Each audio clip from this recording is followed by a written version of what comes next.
Good morning. I'm going to ask Randy McCoy to come up. Randy, I think, was under the impression that it was an election because he demanded to go first in terms of no, it's not true. No, it's not a runoff. What we wanted to do is those who want to be considered as elder candidates, and again, they're not running off against one another, just to give you an opportunity to hear from them briefly. Randy, tell us a couple things. Tell us a little bit about yourself, your experience at Hope, and why you'd even consider serving in this capacity. I had prepared a little speech here, a stump speech. I thought I was running. You know, I know Joel has more training. No. So I was thinking about this. Actually, I've been thinking about this for a long time. And thinking about how my life has changed as a result of what goes on here at Hope, but also how the Father works. And so I've been coming to Hope since September of 1995. I've been coming for a long time. In fact, I said that to Lisa this morning. Does that sound right? And she said, is it really that long? I guess our marriage is kind of that way, huh?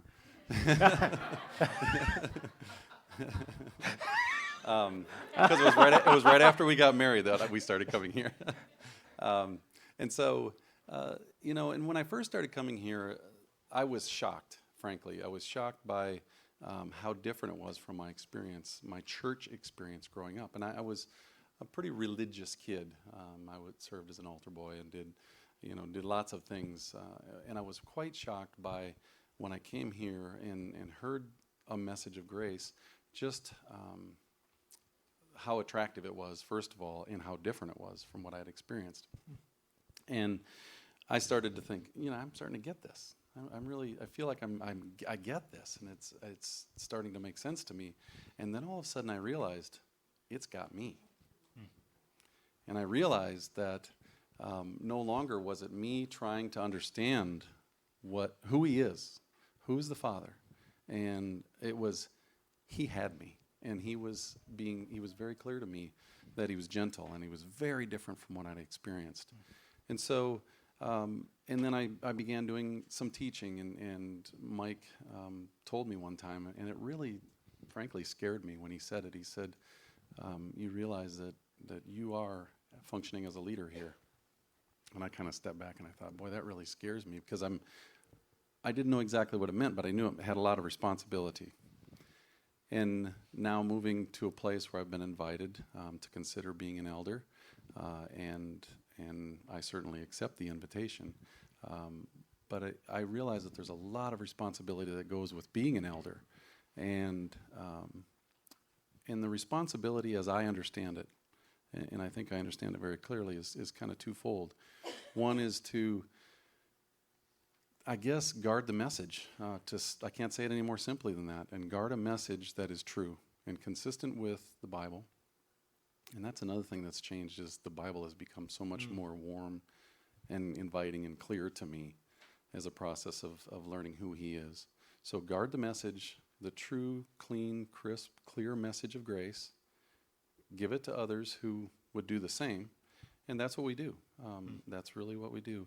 And I think perhaps a very close and consistent thing that goes with that is to reflect him clearly. Reflect who the Father is, and when someone would represent the Father as something other than a loving Father, a loving, caring, graceful Father, to gently say, no, that's not who he is, and to speak the truth. So guard the message, give it, and reflect him clearly, and frankly, gently rebuke those who don't. So that's who I am and what I'm doing here.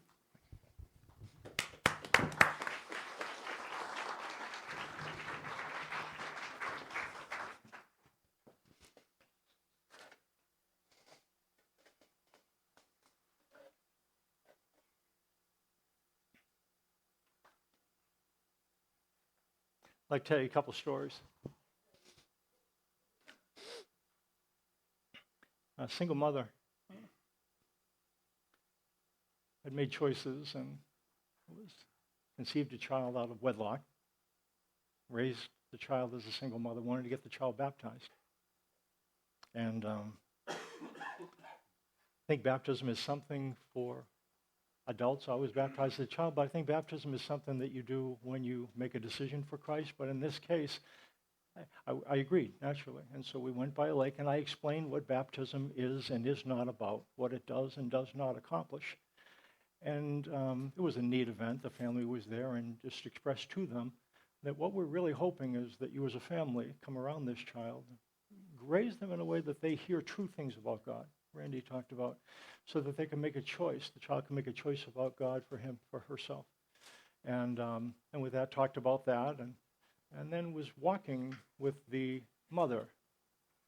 And her life is difficult. And had about maybe 1/8 of a mile to walk with her. And what should I say to this woman?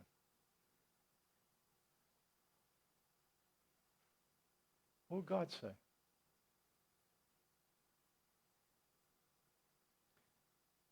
At the time, this is what I told her, and not exact these words.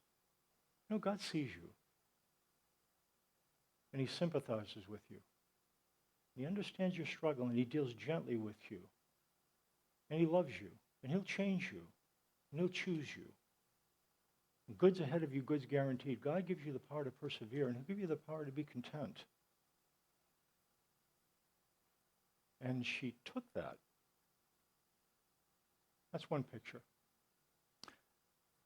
There was a clip of a message that I heard from a church, and somebody was talking about, the minister up front was saying, sometime during the course of the next 365 days, you'll sin. And just trying to level the playing field. Said that, and then had everybody in a place where they were kind of comfortable with that thought. Yeah, I guess that's true. And then he went off into a thing about, and God hates sin. And went to talk about specifically what sins God hated. And I want you to think of those two things. And this might seem like I'm setting up an easy straw man, but I'm not. Which one of us spoke for God? What would God say? What does God say? Does he call attention to people and tell them how much he hates their sin? Or does he call attention to his commitments? And again, oh, Mike, that's easy. No, it's not easy. It's not an easy question, isn't it? What would God say to you? What does he say to you? The Bible is clear that God cares about behavior. As Paul says, if you're led by the Spirit, you're not under law. But then it says the acts of the sinful nature are obvious. And a list of them. Sexual immorality, impurity, and debauchery, idolatry, and witchcraft, hatred, discord, jealousy, fits of rage, selfish ambitions, dissensions, factions, and envy, drunkenness, orgies, and the like. And then this is what he says. I warn you, as I did before, that those who live like this will not inherit the kingdom of God. So there are things that are out of bounds. I guess here's the question. It's true. We have those things in our life. What does God say to us? I think it's important to exercise caution because it's easy to distort God's standard of judgment. Look what it says in the worship folder. James chapter 2, verses 12 through 13. It says, if you do not commit adultery, but do commit murder, you have become a lawbreaker. Speak and act as those who are going to be judged by the law that gives freedom, because judgment without mercy will be shown to anyone who has not been merciful. Mercy triumphs over judgment. There's our verse when we talk about the might of mercy. Mercy triumphs over judgment. In the context, those who are judging are the moral. They feel like they're on higher moral ground than those they are judging. However, what's happening in these meetings is that those who consider themselves to be more moral are finding themselves pandering to the wealthy. So they're having these meetings. And when somebody comes forward who obviously has means, these individuals are saying to them, hey, here's a great place right up front. And they're giving them the best seats. And somebody who comes forward and is poor, they're saying, you go sit over there or you sit by my feet. And this is the sin that James confronts. He confronts the sin of favoritism, which is strange. Strange. Because he's representing God's judgment, and And that's what we look at. When God calls attention to things, he doesn't always call attention to the things we call attention to. Distinguishing between the wealthy and the poor, between the popular and the outcast. These are things that capture God's mind. God notices the people who exist on the fringes. That's who God's notice goes towards. And he cares about them. And what he cares about, and one of the things that's very important to him, is how we treat that person who's on the outside. Now, that might not be one of the sins we talk about often. Again, immorality is an issue, when in terms of God's standard of judgment, there's a lot of things, and that's one of them. How does that poor person get treated? If they get dismissed, cast aside, that matters to God, and that's the sin that James points out here.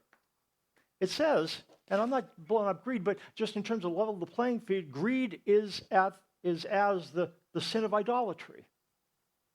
So sometimes when we call attention to other people's sin, or even when we draw attention to our own sin, we tend to go in one direction, but we don't always reflect the things that are important to God as well, like greed. I don't think it's possible to live in this country and not deal with greed. I don't think it's possible. And again, I'm not going to move to a different country. I love this country. But just to know straight up, this is one of the things that we deal with. I don't know if we have a basis on which to throw stones. I'll tell you a couple stories about Tony Campolo. He was a professor I had. He's a Christian speaker, author, and he was my sociology professor at the University of Pennsylvania. I had him in my freshman year, just 1 year. Very dynamic guy, very interesting guy. He speaks all over the nation now, but I got him while he was a sociology professor. He tells a story. I heard him at a conference once. He was at Eastern College before being at the University of Pennsylvania. And he's at this meeting, and they're praying before the meeting. And they're praying, and then this one guy goes on and on and on and on about, oh, God, I pray for Judy down the street. You know, the one who lives at the corner of 49th and Cleveland. No, it wasn't 49th and Cleveland. But he goes, the yellow house. Oh, God, I pray for her, and her husband, Jim, is leaving.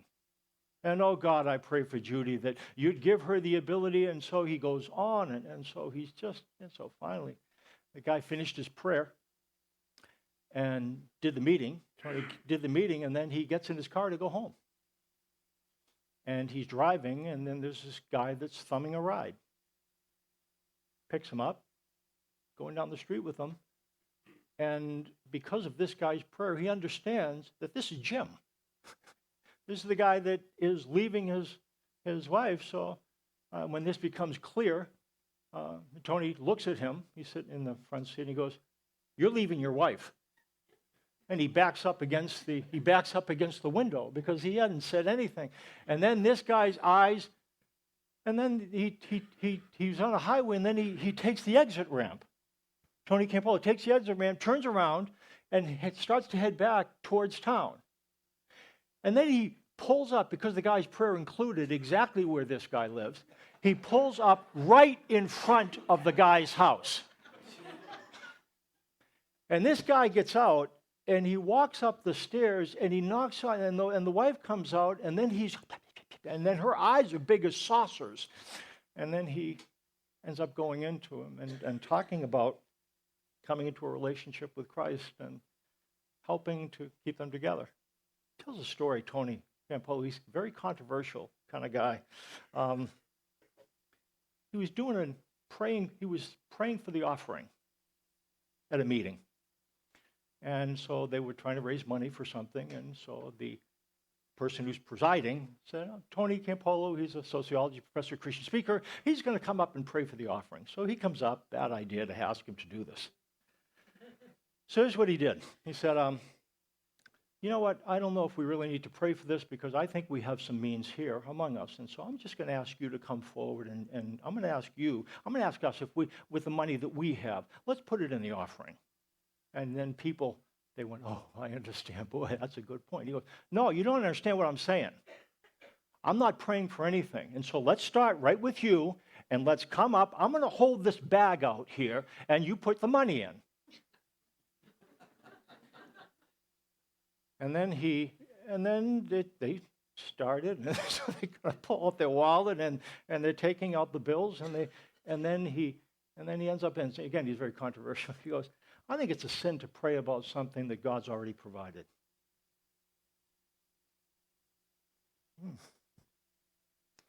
There's a reason why judgment is tricky. There's a couple standards of judgment that God seems to operate by, and we have trouble when we mix up the two. Look what it says in Matthew chapter 9, verses 16 through 17. We're going to talk about the root of judgment. The root of judgment. It says, no one sews a patch of unshrunk cloth on an old garment, for the patch will pull away from the garment, making the tear worse. Neither do men pour new wine into old wineskins. If they do, the skins will burst, the wine will run out, and the wineskins will be ruined. No, they pour new wine into new wineskins, and both are preserved. You know what the problem is? The root of judgment is putting new wine in old skins. You know what happens when you put new wine in old skins? The wine ferments, and it bursts the skins. And so here's my question. What is he saying about don't put new wine in old skins? What are they? You know what I think? I think the new wine, new covenant commitments. Again, there's two covenants. There's an old covenant and a new. New covenant commitments and old covenant commandments. You know what we tend to do? We tend to try to mix these things and put them together. And when we do so, I think we wreck both of them. That's what he says in this thing. It's important to distinguish between the two. And you say, why are we talking about this? We ask a question, and again, it's not an easy question. Which one of us spoke for God? Would God call attention? Does God call your attention to his commitments? Or is to his commandments? To both? And again, it's an interesting question, isn't it? Would he point out the things that you're not doing or the things that he will do? Do you understand? Do you feel the tension? And we're not going to resolve this. I want you to think about it.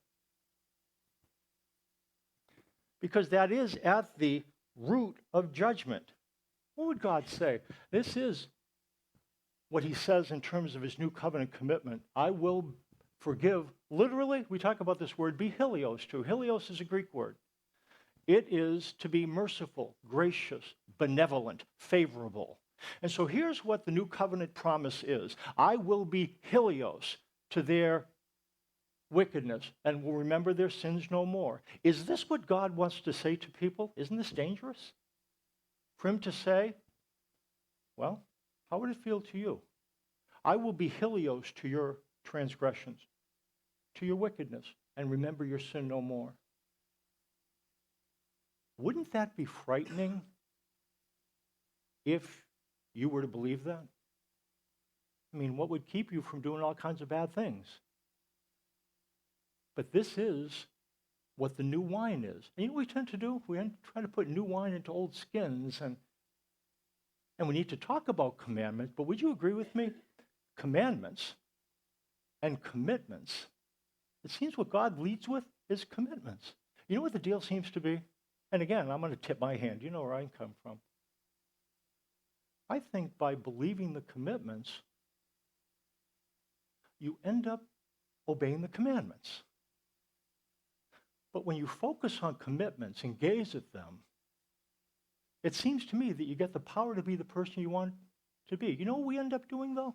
We call others' attention and our own attention to, I'm not obeying the commandments. Now, does God want us to obey the commandments? Yes. The question is, how? Do you obey the commandments by gazing at commandments? Look what you're not doing. And sometimes we do that to one another. God hates sin. And we call people's attention to that and think that that's what they need to be better people. I think that's what God says. I think this is his promise. I will be hilios to your wickedness. I will be gracious, merciful, favorable benevolent. So your sin does not cause God to rescind his promises. Here's a question. What would happen if you believed that? Or if you believed it more? It would be putting new wine in new skins. We tend to mix it up. Is this what God's saying to the world? Really? And there's some tension here, isn't there? What, is any kind of behavior okay? No. But it's a matter of how does God get people to behave? Is that what God says to change people? I'm going to drill you with that. Is this what God says to people to change them? I think it is. I think this is what he says. And when we represent God, that's really the trick with judgment, isn't it? To say what God says to a person. What would God say to a person? What would God say to you?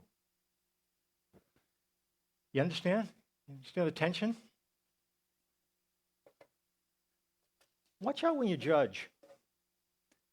Yourself or somebody else. What it says, John chapter 3, God did not send his Son into the world to condemn the world, but to save the world through him. God didn't send his Son into the world to condemn the world or to judge the world. It's the same word. But to save the world. God did not send Jesus into the world to point a finger, but to extend a hand. That's what it says. Now, Jesus did come to judge some. Now, look what it says. Now, this is going to seem like it contradicts what he just says, but look at it. Jesus said, for judgment I have come into this world. You understand? What you just said, you didn't come into the world to condemn. But it says, I've come into this world for judgment. Here's the question. To judge who? See what he says. So that the blind will see, and those who see will become blind. Some Pharisees who were with him heard him say this and asked, what? Are we blind too?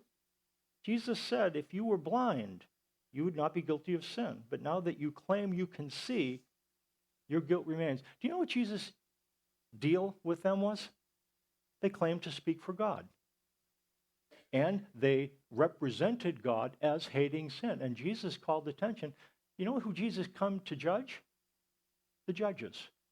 He come to condemn the condemners. Is that true?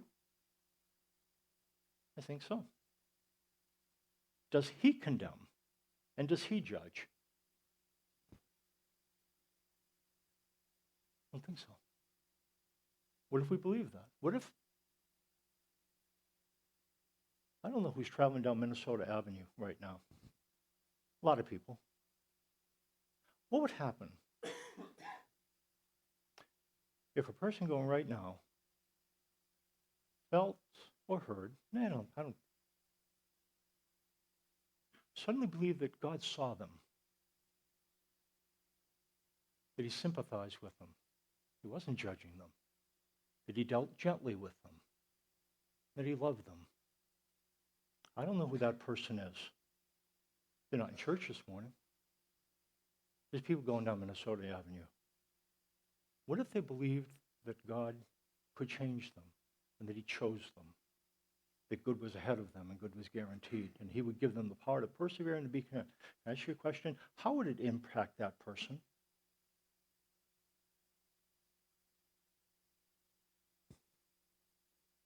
Think that person would step on the gas and do a bunch of bad things? I think that person might not feel so alone. I think that person might feel like they had some hope. You know what? Maybe God knows what he's talking about.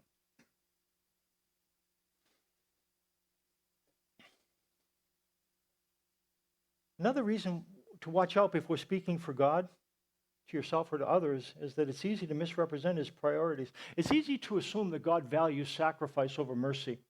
This is the problem that James is confronting, and this is the problem the Pharisees wrestled with. Now look what it says. Talk about the fruit of judgment. While Jesus was having dinner at Matthew's house, many tax collectors and sinners came and ate with him and his disciples. When the Pharisees saw this, they asked his disciples, why does your teacher eat with tax collectors and sinners?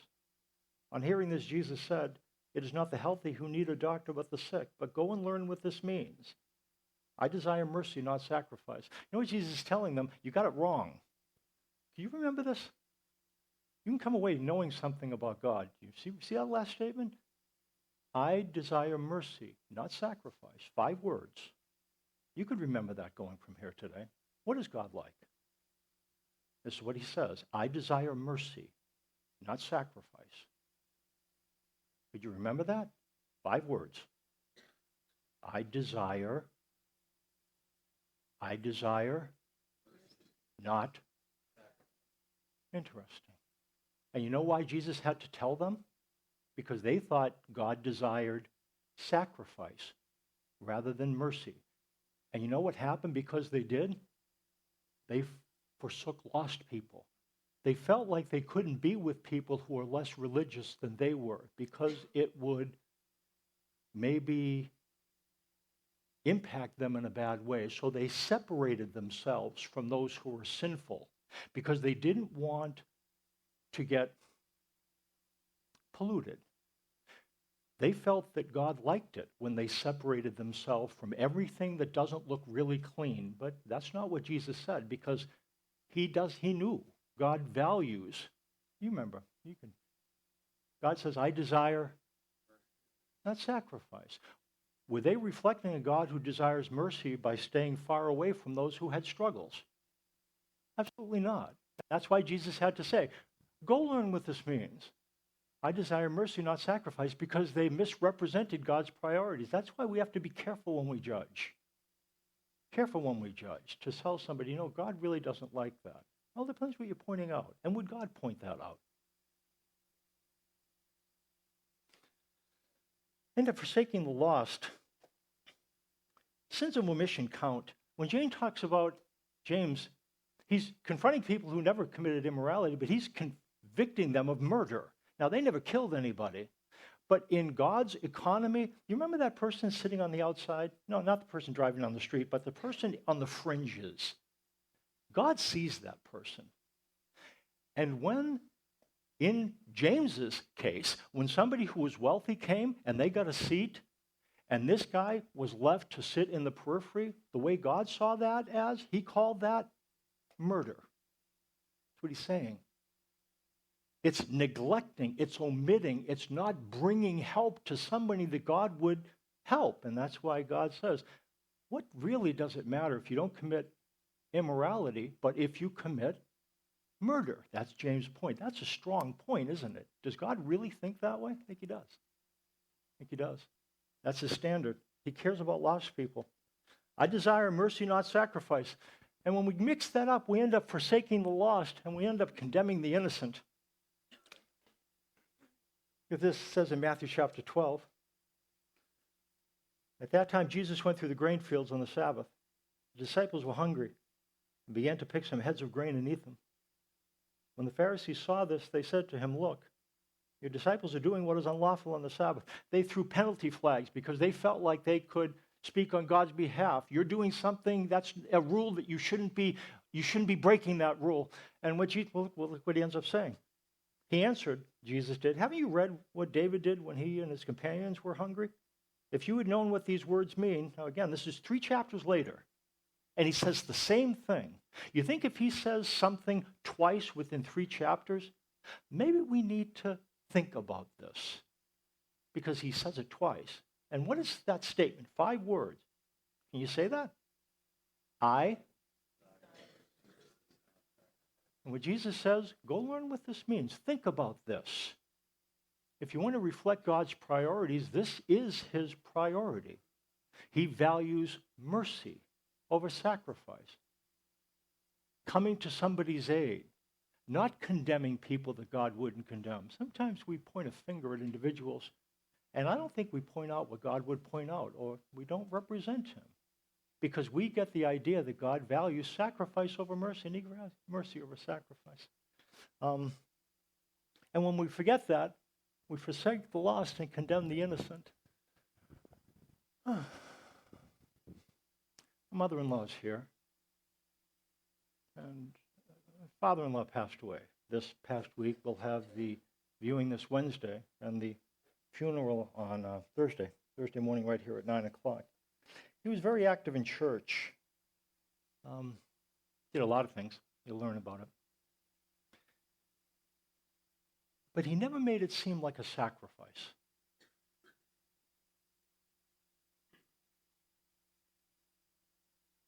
He would never talk about it, never make a big thing about it. He would just roll up his sleeves and bring food to somebody who didn't have it. Allow someone to charge groceries, but not really keep very clear track of the charges. And the family would go and bring it to them.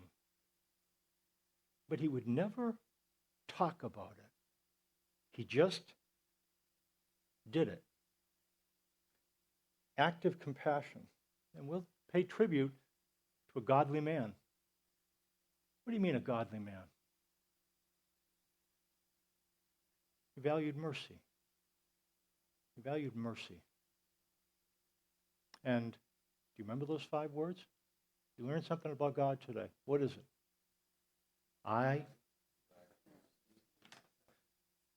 Worship team's going to come up and sing a closing song. Let me pray for us. It seems like the challenge of mercy is to believe that you value mercy over sacrifice. Thanks for your word, and I pray you'd help us to understand it. Help us to think about it as we would think about what you would say to us or others, what you would point out. I pray that we'd be like Christ, that we would reflect the standards that he reflected. Thank you for your mercy and your compassion, your care, for noticing those who are in the periphery, those who need mercy. In Jesus' name, amen. Next week, we'll finish up with the yardstick of mercy.